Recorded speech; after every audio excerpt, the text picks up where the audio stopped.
Welcome to the Tech Egg. Don't get scrambled. Enjoy the video. You start by confirming hardware and software.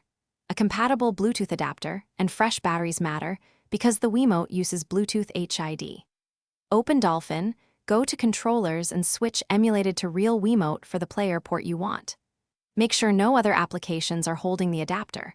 Once Dolphin is set to use the adapter, keep your PC's Bluetooth interface active and discoverable so the Wii Remote can pair directly with Dolphin.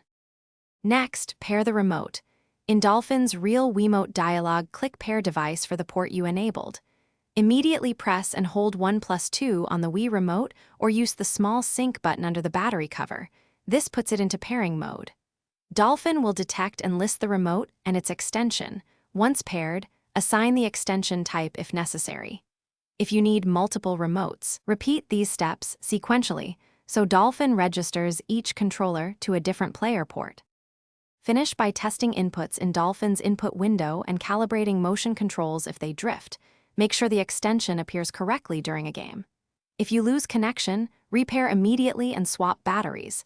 Some adapters need a specific vendor chipset, so try another adapter if problems persist. Also move USB 3.0 devices away from the adapter to reduce interference. One key troubleshooting tip. If pairing fails repeatedly, power cycle the adapter and the remote, then pair again. Thanks for watching. Consider subscribing if I helped unscramble your problems.